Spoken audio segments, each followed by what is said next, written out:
Hey everybody, what's going on? Hexlex here. Got another Master Duel video for you. So today we have a topic that I've been asked about pretty consistently, like honestly pretty much since I've started the channel, throughout various metas and various points in the meta, which is how to identify choke points. For those who aren't familiar with the term of choke points as it's relative to Yu-Gi-Oh, a choke point refers to a specific part during a Yu-Gi-Oh combo where if you disrupt or negate an effect at that time, then that is the going to be the end of your opponent's combo. It's going to just stop their play right then and there. And I've kind of debated how I really wanted to go about making a video like this because I don't know that I necessarily like the idea of just straight up saying like, okay, here are the current meta decks, and here's the best choke points to like activate cards against them. I kind of like the goal of this video. I think ultimately, it's that scenario, right, of like teaching someone to fish versus catching a fish for them. Ideally, I would like to like teach you all how to identify choke points as opposed to just pointing out this is when you activate this effect against this deck. We are actually going to get a little bit into that, but rather than just straight up like having a chart, like I think the last time I made a video like this, I just straight up had like a chart that I found on Reddit. And I think I'd rather talk more about actually getting into that mindset of being able to consistently and on your own identify the choke points of various decks using various pieces of disruption. So here's how I'm going to do it here. We're first going to talk about a few different common hand trap slash disruption cards, and generally like when the best time to use those cards against most, obviously not all, but most decks are. Then after that, we will go through some of the meta decks, but rather than just straight up show you a chart of like, here's a picture of this deck and here are cards that to use against it, we'll have a little bit more of an in-depth discussion about how those decks tend to play, and then in turn how you can disrupt them by taking advantage of noticing their play style. Finally, after that, we'll go into a little bit of like general tips of, again, just thinking critically about like facing decks overall and when the best time to use negations and stuff like that against them is. So without wasting any more time, I'm going to dive straight into it. Like I said, we're going to start by talking about specific cards, and I think when it comes to specific hand traps and when to use them, the one that I most often ask questions about and that I see most often asked about is Ash Blossom and Joyous Spring. This card is extremely powerful. It's useful against pretty much every single deck in the meta, not only because of course, Maxi, but also because pretty much every single deck has one of these effects of, you know, if they want to add a card from deck to hand, special summon from the deck, or send a card from deck to graveyard, Ash Blossom can stop all of that. But there are often times when you can use Ash Blossom at multiple points during your opponent's turn, and that can be when that's when it can be tricky to know when exactly to use the card. So generally speaking, if you're unsure of when to use Ash Blossom during your opponent's turn, it's typically best to do so earlier. This will leave your opponent with cards that they randomly drew rather than searched or summoned from the deck, and you may not get to use Ash Blossom later in the turn. I think we've all been there once or twice where, you know, our opponent's doing an effect that we could chain Ash Blossom, but we're not super familiar, but we think to ourselves like, oh, surely they'll have a better effect later, I can use Ash Blossom. And then lo and behold, they play out the rest of their combo and they don't use any more effects you can chain Ash to. So that's one reason why it tends to be better to do it earlier. And then, like I said, if your opponent is like, you know, has their opening hand of 5 cards, they activate like, I don't know, Reinforcement of the Army. If you throw out an Ash Blossom against that right away, you're just leaving them with the 4 cards that they randomly opened in their hand and not anything they've searched for or necessarily are looking to have in their hand. So leaving your opponent with a worse hand in that regard tends to be better, and you tend to be able to do that more often by using Ash Blossom earlier. Now, there are, of course, other times, aside from just early on, when it's best to use Ash Blossom. That just, again, if you're unsure altogether, early on is generally a good time.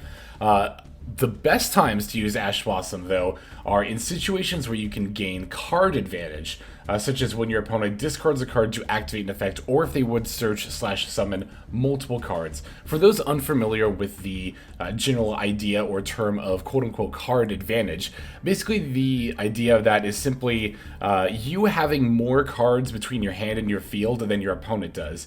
The idea being that it's better for you to have more cards because then you have more resources. It's better for your opponent to have fewer cards because then they have fewer resources. So if your opponent activates a card like 1-for-1 1 or Synapse Mining, where they have to discard a card in order just to activate it. That's a really good effect to chain Ash Blossom to, because not only have you denied them the card itself that they would search for, but they also had to give up an extra card just to get denied. So your opponent loses out on 2 cards total, the Synapse Mining / 1-for-1 and the card they discarded, and you only spent 1 card, the 1 Ash Blossom, in order to do that. Similarly, if your opponent is about to search off of, like, I don't know, Block Dragon, where they would search 3 monsters. Being able to use Ash Blossom there, also very good, because you deny your opponent getting 3 cards with your 1 card. So, yeah, card advantage is still, it's not quite as important in Yu-Gi-Oh! As it has been in the past, but it's definitely still something to take note of for sure. As far as when you would not want to use Ash Blossom, you typically don't want to use Ash Blossom against a card that's going to search a card that you can also use Ash against. Some examples of this would be against Branded Despia, if they summon Aluber and they're going to search Branded Fusion, or if you're playing against a Tri-Brigade deck, right? And they use Fire Formation Tenki to search Tri-Brigade Fractal. You typically don't want to use Ash Blossom against stuff like Aluber and Tenki in those situations, since they could already have another copy of the card that they want to search in hand already, and they're just using that other card to bait out your Ash Blossom. So this might be a bit of a familiar situation. Your opponent summons Aluber, the Jester of Despia. You think to yourself, like, okay, they're going to search Branded Fusion. That's like the most important card of their deck, so surely I'll just use the Ash Blossom now against their Aluber. And then they just go ahead and activate a Branded Fusion right from their hand anyway, because it turns out they were just using the Aluber to see if you would negate it with Ash Blossom before activating the card that they really wanted to resolve. So, again, if your opponent is going to search a card that you can already stop with Ash Blossom, then usually you just want to let that card resolve and then negate the effect that they are searching. Alright, another card I want to get into that's very common is Maxi. Now, some of you may be thinking, like, Maxi isn't that hard to use, right? You just discard it and then you just draw for the rest of the turn every time they special summon. It's pretty cut and dry, right? It's easy to think that way, but I have encountered a lot of times where my opponent activates Maxi at completely inoptimal moments. For reference, I think there are typically 2 optimal times in which to activate Maxi. During your opponent's draw phase, or in response to your opponent's special summon. There are so many times I'll activate a search effect, like, I don't know, it's usually not like something as blatant as Reinforcing the Army, but something like, I don't know, it could be really like any search effect. And my opponent will chain Maxi to that, or they'll chain Maxi to a normal summon, but not against a deck that plays like Link 1s. Like, I don't know, it's just like, I see people chain Maxi at really weird, inopportune times a lot of the time, like more often than I think I would. And really, again, I think there's really 2 times you should be doing it: during your opponent's draw phase or in response to their special summon. If you want to chain it during the draw phase, this would play around Triple Tactics Talent, which is a very popular card in this current meta. So popular that more often than not, I will just play Maxi during the draw phase. It could also play around any potential negates your opponent could play first before they start special summoning, like if they normal summon Quackmere Guardian, if you're playing against Atomancerator, for example, and then all of a sudden they start special summoning, well then it's like, okay, I can't Maxi now because they'll just get negated and destroyed. So playing Maxi during the draw phase can potentially circumvent that as well. One of the arguments that even I've made actually against playing Maxi during the draw phase in the past is that you sometimes just don't get any draws if that's the case. However, even if you get 0 draws off of a Maxi activated during the draw phase, that means your opponent didn't special summon at all, and against the majority of decks out there, that means you effectively skipped their turn, which, I mean, you would definitely play a card that said discard during your opponent's draw phase, skip your opponent's turn, right? So yeah, that's pretty much what Maxi is a lot of the time. Now, to be fair, there is another pretty good time to activate Maxi, and that would be chaining to an opponent's special summon, or an instance in which your opponent would special summon. The advantage this has over activating Maxi during the draw phase is that it gets you more draws, which, you know, there are certain situations where if, like, you don't have a lot of cards in hand or on your field, you might actually want to draw cards off of Maxi as opposed to just ending your opponent's turn if you don't think you can, like, top deck it out. The other advantage to playing Maxi in this way is that it can often leave your opponent in like a fairly awkward position. Like, if they summon a small monster that has the ability to special summon another small monster and you chain Maxi to that, not only do you get a draw, but now your opponent's just left with 2 little monsters on the board. And normally they would have to like tribute, or, you know, not tribute really, but not as often anyway, but use them as materials is what I meant to say, for like a Synchro, Xyz, Link, whatever summon. But that would just give you more Maxi draws, so that can leave your opponent in this awkward position where it's like, do I give them more draws on a slightly stronger board, or do I just leave my weak monsters on the board? And neither is really that favorable for the opponent. If you want to play Maxi in this way, it is important to play around inherent summons to make sure you get draws off of those.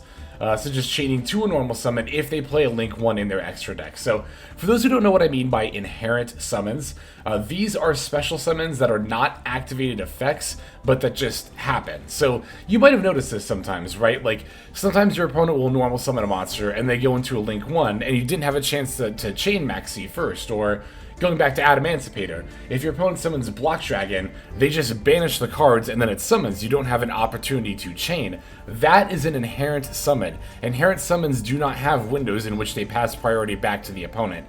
That is only in the case of activated effects. If your opponent activates an effect, like, we'll go retro here and just say like Hall of the Haunted, that is an activated effect to that special summons. That you can chain Maxi to.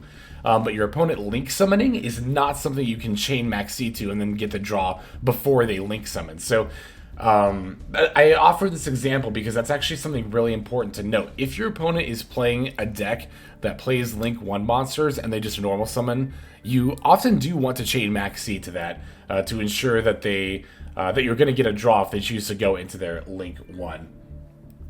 So as far as which is better, I mean, I've already said I tend to prefer playing Maxi during the draw phase because it plays around triple tactics talent and other disruption. The one bit of disruption it does actually play into, I will admit, is Cyframe Gear Gamma. That is the one card where I will say if they have exactly that card, it's not better to play Maxi during the draw phase. I'm sure there's other more niche examples, but Gamma's the only like common one, and it's not so common that I think it's too risky to play Maxi during the draw phase. I guess you could argue that it sees about as much play as triple tactics talent, but even then, like I said, you're still playing around other potential negates as well. But I mean, to be fair, you could really go either way. Just again, chaining Maxi to random draw effects. Basically, you want to chain Maxi in such a way that like you don't want to give your opponent information, but you still want to like maximize the effect of your Maxi. If that makes any sense. Like, again, chaining it to like a Rhoda or something, you might think, well, how is that really any different than chaining it to the draw phase? It's different because then your opponent gets to like kind of have this like foresight of like, okay, they have the Maxi, but I can still make a certain number of plays under. I guess to be fair, they do that when you play during the draw phase as well. But again, the reason to play it during the draw phase as opposed to in response to a random effect like Rhoda would be to play around triple tactics talent. So it's kind of like if you're not going to chain it to a summon to guarantee your draws, just play it during the draw phase. It's like the moral of the story here. Alright, next up, let's talk about Nibiru, the Primal Being. So this is another card that I often see asked, like, when do I drop Nibiru? Like, and it can be very confusing, especially against long-form combo decks. The best time to play Nibiru is at a time when your opponent has committed all, or at the very least most, of their resources to their board and will not be able to keep playing afterward. This, more than other hand traps, requires you to be at least somewhat familiar with your opponent's combo lines. And this is a point I'm going to make later when we talk about general tips, and it's a point that I've made a lot in the past. Even if you don't play certain decks, knowing meta decks combo lines is so important if you're playing something like Nibiru. Because, you know, it's very often the difference between your opponent not being able to play and your opponent actually being able to continue. Because there are a lot of combo lines that can actually push through something like a Nibiru. So knowing when to be able to identify those often is going to come down to just research and or experience playing against or seeing the combo lines of the various different meta decks there.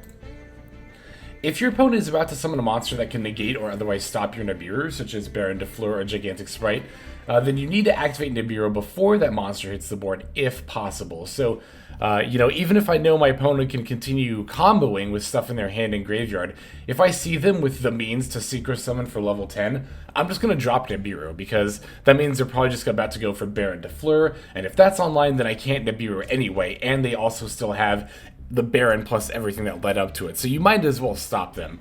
Gigantic Sprite, to be fair, sprites can usually end on, or not end on, but they can perform the Gigantic Sprite summon as the 5th or the 4th summon or sooner, and then play around Nibiru due to Gigantic Sprite's restriction applying to both players. But there are still situations where they'll get a little greedy and they'll do 5 summons, or they might have a hand where they might have to do 5 summons into the Gigantic Sprite. So just make sure to note for that. Note for if your opponent is about to go into something that can stop Nibiru, which again will require a little bit of foresight into your opponent's deck and combo lines. As far as playing Nibiru, sometimes it will become obvious you have Nibiru because priority will suddenly start getting passed to you after your opponent has summoned 5 times. And if this happens, sometimes your opponent can go out of their way to play around Nibiru, which is not something we want to happen. So to avoid suspicion, what you can do is you can set your priority toggle to off. You just need to make sure that you set it to on before, and this is crucial, before you need to drop Nibiru. If you have your priority toggle set to off, then the priority will not get past you at all. That'll kind of hide that you have a response you can use in your hand. But again, we don't want to be switching the toggle back to on as the Baron de Fleur is hitting the board, right? We want to be doing that as the tuner monster is hitting the board. So just make sure that we are turning that toggle back to on before you need to drop Nibiru. Not when, because if you do it at the moment when you need to drop Nibiru, it's too late and the game won't give you an opportunity. So it needs to be beforehand. Nibiru, more so than Ash Blossom and C, is definitely a little bit more tricky to play with. So, like I mentioned multiple times, this one definitely requires you to have decent knowledge of the meta and the decks that are in it and the combo lines in order to really use effectively. So those are the 3 major cards I wanted to talk about as far as like when to use these cards, because these are 3 that I see either misplayed often or asked about often. So now let's go ahead and talk about some specific decks. First, let's talk about Sprite, Pure, Runic, whatever variant, Sprite. These tips are going to generally apply for pretty much all the different variants. As far as their choke points, Sprite decks actually tend to have fewer choke points than pretty much any other deck in the meta right now, because they can easily search multiple cards during their turn, and they also have in-engine counters to Disruption like Gigantic Sprite and Red Sprite. This is why board breakers such as Dark Ruin No More and Evenly Match tend to be better against these decks. So this is, again, something I've talked about, especially in Sprite videos a lot, but yeah, the board breakers are really good in this format because often, like, one Ash Blossom or Veiler or Imperm is just not enough to stop Sprite plays by itself. Like, there's just not just one choke point where you activate this effect once and then they're done. Because, you know, think about if they normal summon a random level 2 monster and then special blue, right? You're already in a situation where Ash Blossom is not going to be effective enough to stop their plays, because if you use Ash Blossom on the blue, then they can still just make Gigantic Sprite and get a search from deck with that. But if you wait, then they'll have gotten a search off of blue, then they can get Jet, and Jet can get Starter, and then it's just kind of like, you know, it just goes downhill from there. So it can seem a lot of the time like sprites don't have any choke points, and again, if all you've got is like one negate, like one Ash Blossom or Veiler Imperm, that's actually not going to really be enough to stop them outright. However, that doesn't mean those cards are 100% useless. It's best to negate Gigantic Sprite with Ash, Veiler, Imperm, even if it does not stop their play entirely, because then at least they can't pull the rest of their engine out of their deck. Excuse me. So, what I mean by this is like, you know, if they're playing like Tri-Brigade Sprite, for example, Gigantic Sprite will often be used to pull the Tri-Brigade kit out of the deck. That way they have access to the Tri-Brigade cards, they can get the other half of their engine. We even see this in like Pure Sprites, for example, right? Where they start with like Blue and Jet and stuff, but then Gigantic Sprite is still pretty crucial because it pulls Swap Frog out of the deck, which will give them a lot more material monsters to use for that turn. So even if they start with like, you know, level 2 monster, Blue, Jet, Starter, all that stuff, just hold that Ash Velar Imperm and use it on the Gigantic Sprite. Because even though, again, you won't stop their plays entirely, you'll still cut them off from most of their, or not even always most to be fair, but at least half of their engine. So, and that will definitely, put the board in a more favorable state. Again, it might not outright stop them altogether, but it's definitely better than the alternative for sure. As far as things that can effectively stop sprites by themselves, you want to look for cards that both negate and destroy, such as Cyframe Gear Gamma. These are often very effective against the first level 2 monster that sprites play, because they cannot special summon their sprites from hand if they don't control level 2 monster, thus effectively ending their plays. This tip is mostly relevant for pure sprite, but can also be relevant for against like Runic Sprite as well. When they normal summon the Nimble Beaver or Dark Beckoning Beast, or they special summon the Hugin and they activate the effect, if you use something like Gamma that negates and destroys it, not only have you stopped them from gaining any amount of advantage off of that initial level 2 monster they summoned, but again, now they can't special their blue or jet or anything else from their hand because they need to control a level 2 monster in order to be able to do that. So again, Sprite is kind of weird in that it doesn't have a lot of choke points, which actually is one of the reasons why it's such an effective meta deck. So you need often special tools like Cyframe Gear Gamma or Dark Ruler No More or Evenly Matched to effectively stop them altogether. But again, even if you're only relying on stuff like Ash Blossom, Velar, or Imperm, sometimes that is enough. Sometimes that is actually enough, but even if it doesn't stop their entire play, use it against that Gigantic Sprite to cut them off from a lot of their engine. Alright, next let's talk about 60 card / Shizu pile decks. This was kind of hard to kind of like put together because this actually covers a very wide swath of decks in the meta right now, but generally I'm talking about like the Chaos decks, the ones that run like the Thunder Dragons or the Necroface, along with the Shizus, the Punk Engines, 60 card grass decks of that nature. The best way to keep these decks from playing is to negate the effects that will start getting cards into their graveyard, such as obviously that grass looks greener. Emergency Teleport, though, is another big one, because the Punk Engine will lead to Chaos Ruler and Zombie Vampire, which is going to be 9 mills right there, and also a summon off of Zombie Vampire. Getting a lot of cards into the graveyard like this is what ties the deck's many engines together. So if you can stop an early attempt to put a bunch of cards in the graveyard, it's not uncommon for your opponents to just be left with like a mishmash of random cards from their engines in hand. So definitely stopping stuff like, again, Grass looks greener, using Ash on that is pretty obvious, but Emergency Teleport. I've had opponents like, I'll activate E-Tele, they won't use an Ash, but they'll try to use it later in the turn when it's much less effective. But had they used it against the initial Emergency Teleport, I wouldn't have had any more follow-up plays. I would have had to have just stopped right there. So earlier is better when it comes to negating against these pile decks. Another thing you want to make sure of is that you're always keeping tabs on what's in your opponent's graveyard before you go to negate something. Because it's not uncommon for one of these decks to bait you with a card from their hand when they actually want to resolve a card that's in their graveyard. So the choke point can often be something that's pretty face up when it comes to these pile decks that want to put a bunch of stuff in the graveyard, and that it'll literally be face up in the graveyard there. So especially as your opponent is milling a ton of cards off of Grass or Chaos Ruler plus Zombie Vamp or their Shizu cards, just make sure you're constantly looking and seeing what they're hitting, because sometimes they might like activate a card that looks kind of scary from hand, but you don't even realize they've got like some big monster waiting to come back from the graveyard that they're really hoping to get out. If you're playing in a Shizu engine against a 60 card deck, regardless of if that Shizu engine is in a 40 or a 60 card deck, it's actually often right to not activate your own millers, those being Agito and Kelbeck, unless absolutely necessary, as you could easily give your opponent an out to your plays. Think like Fairy Tail Snow, Mudora, or Keldo.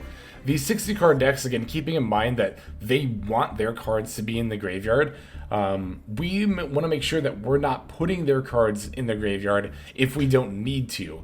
There are some situations where if you're playing graveyard-based deck, you absolutely need to mill in order to make sure that you have stuff in your graveyard to keep extending. But if your opponent is on 60 cards, they're pretty much guaranteed to also be a very heavily graveyard-based deck, and it's so easy for them to just end up milling like a Fairy Tail Snow or one of the shufflers like Rudora and Kildo, and then they're just able to stop your play. So just make sure that, because I see that a lot actually, especially as I've been playing 60 card decks, which as you all know I've been doing a lot of lately.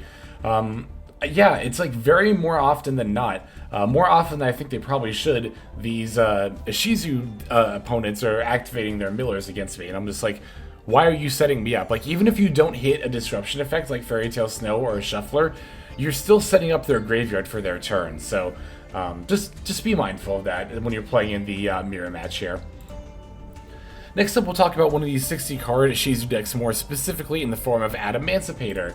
I don't think it's really any shock or surprise that Block Dragon is the key card to Atomancerator, so stopping your opponent from getting to it is crucial. Notably, I would not wait for your opponent to get to Block Dragon and then, like, let's say your opponent has Gallant Granite. Don't wait for them to summon Block Dragon and then Ash Blossom the Block Dragon search. If you can Ash the Block Dragon, or you can Ash the Gallant Granite effect to search for Block Dragon, because even if they don't get the 3 searches, they'll still have a recurable level 8 monster. And there's a lot of times where Atomancerator doesn't even need the searches, they just need the Block Dragon itself in order to keep going. So this is one of those exceptions. I know I talked about Ash Blossom earlier. You don't want to negate an effect that searches another card that searches. However, in this case, I would absolutely. Your effects to look out for are Gallant Granite, Foolish Burial, That Grass Looks Greener, and Rock Band Xeno Guitar. The effect that when you banish Xeno Guitar, it sends a rock monster from deck to graveyard. You can also use a card like Call by the Grave or the Shufflers, Mudora or Keldo, to remove Block Dragon from their graveyard. So again, with Atomancerator, it's all about Block Dragon. Just stop them from getting to Block Dragon, and you'll probably be, if you're not like, you know, super good from that point, you're going to be in a much better position than if they had the Block Dragon. Sometimes when I'm playing Atomancerator, I'll see people like Ash Blossom, you know, like the Seeker or the Researcher excavate.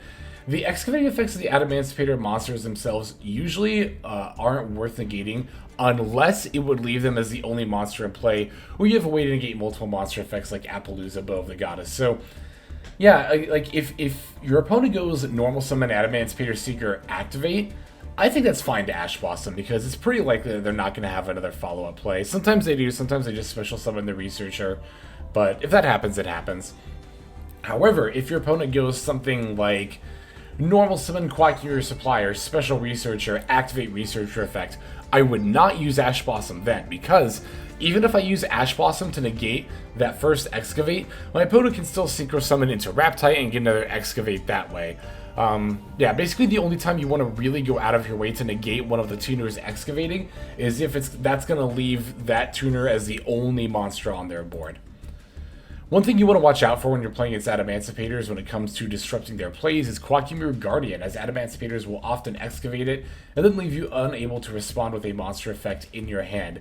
If they start by summoning Quackir Guardian, it's actually right to chain Maxi a lot of the time to that normal summon, because that will stop an Atomancipator Researcher from following up. So, yeah, if you have Maxi in your hand and they normal summon Quackir Guardian, chain the Maxi there, because one of two things will happen. One, they'll chain the Quackir Guardian, and in that case, if they had Atomancipator Researcher in hand, now they can't special summon it and start getting their plays.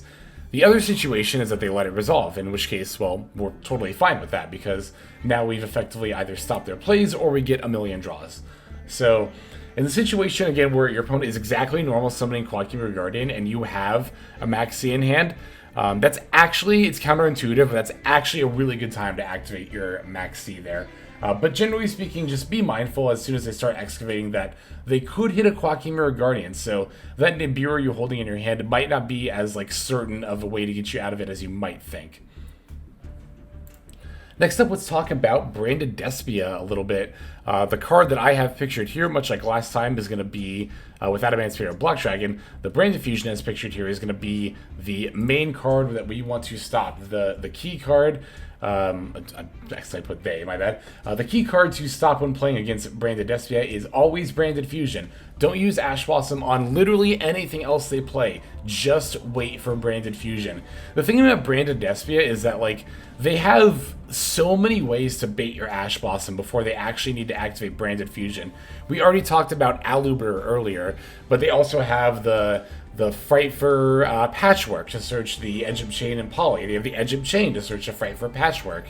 They have Sprite's Kit as well. They sometimes will use Despian Tragedy before actually sending it away to fuse with Branded Fusion. There's so many different ways that this deck can bait out your Ash Blossom, but don't use Ash against any of that. Just wait for Branded Fusion, because this is always, always, always their most important play. There's like the very rare scenario where they open Albaz plus Poly plus Despian Tragedy, but like that's not really something you can play around. In any other situation, they need Branded Fusion to go off in order to make their plays. Let me take a sip of water here real quick. Ooh, that's definitely better. So yeah, like I said, make sure you're saving Ash Blossom for Branded Fusion literally every single time. Similarly, you pretty much always want to wait to use Monster Effect Negation like Valor and Infinite Impermanence for Lubellion, as the effect costs them a discard in order to activate. And if you negate the Lubellion effect successfully, they typically don't have a way to make Mirror Jade after that, unless they have a way to get to Polymerization and they have Albaz in hand. But again, at that rate, your opponent just had everything, and that's not really something you can reasonably play around. But yeah, those are the big two. Branded Fusion for Ash Blossom, Lubellion for Monster Effect Negates. Those are going to be the main things that will stop your opponent from having Mirror Jade, which is pretty much always the scariest thing your opponent can end on turn 1 as Branded Despia.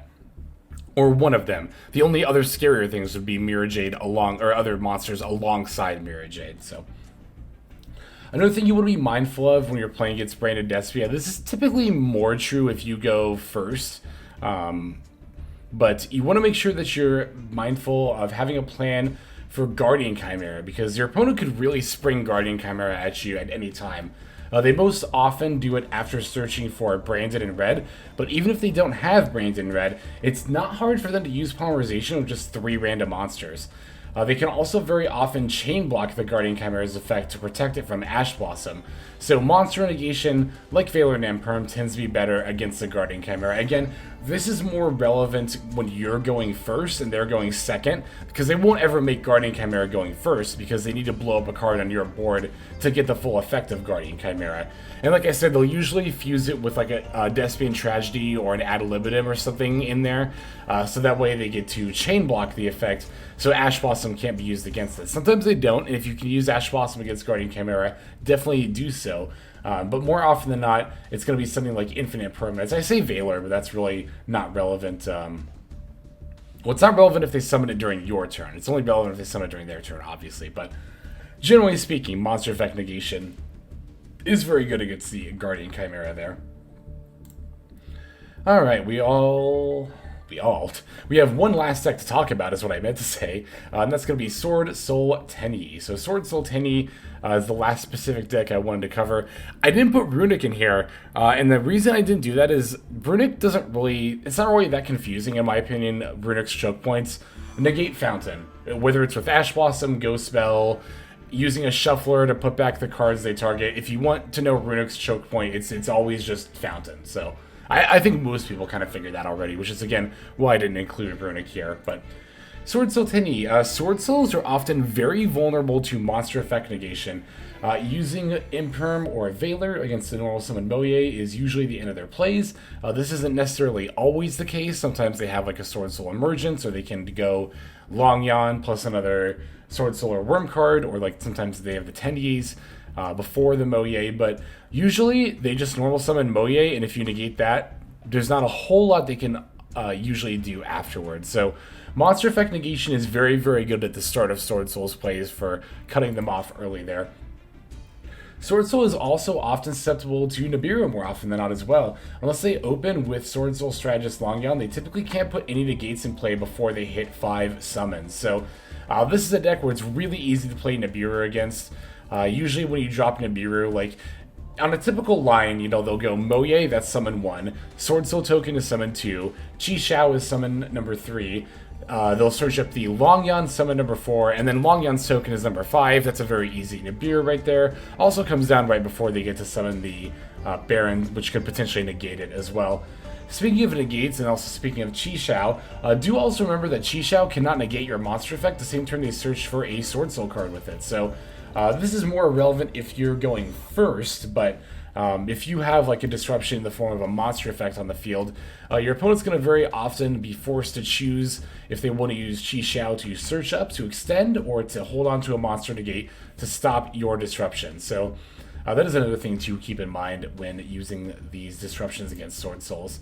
Ash Blossom and Joyous Spring, on the other hand, is not particularly effective against Sword Soul Tinny the vast majority of the time. The only time Ash Blossom is really great against this deck is if they need to start their plays with Sword Soul Emergence or Incredible Ecclesia the Virtuous. But otherwise, you don't really have another good opportunity to use Ash Blossom against them. Because even though Chi Xiao has the search, they'll pretty much always just chain block the Chi Xiao search with either Moye or Taya's effect. If that is the case, then you can just hold on to the Ash Blossom, because usually they'll search up, or sometimes they'll search up a Sword Soul Emergence with the Chi Xiao, and then you can just use Ash Blossom against that if they try to search for like Protos, for example. But yeah, usually unless they need Emergence or Ecclesia to start their plays, Ash Blossom just does not do a whole lot against Sword Souls. The monster effect negation like Valor and Imperm and Nibiru, those on the other hand are extremely effective. Alright, so those are pretty much all of like the meta decks that I wanted to cover. Again, there's also Runic, but again, I also think that's fairly obvious as to when you want to disrupt them. It's just always Fountain. So I've got a few more general tips for identifying choke points against like other non-meta decks or other decks we didn't talk about here, as well as just, you know, from your general duel-to-duel experience as you're going about your plays. The best way, and I've talked about this before, and I've talked about it many times before on the channel, the best way to identify choke points is to just know the combo line of the deck you're playing against. This is why it's advantageous to know the combo lines of decks even if you don't play them. Watching other people play with meta decks and being observant in the plays your opponents make are key components to learning decks you don't play. I see this mentality all the time of like, you know, I don't want to learn meta decks, I'm not going to bother paying attention to meta, I just want to beat them. But it's like, you know, if you want to beat meta decks, then you have to learn them. Like, it is a reality of the situation. Or if not like learning them intimately, at least playing against them often enough to recognize their plays. Whether you do research or experience, I often like both. I think having a good healthy dose of both is the best way to stay vigilant, even again against decks where you don't play them. You at least still know when to use your disruption against them. Another good way, just a good general thought pattern to have for identifying choke points, is when your opponent plays a card, think about the impact the effect of the card will have on the current game state. Would resolving that card do something relatively minor, like just drawing one card, or does it have the ability to potentially give your opponent a huge board?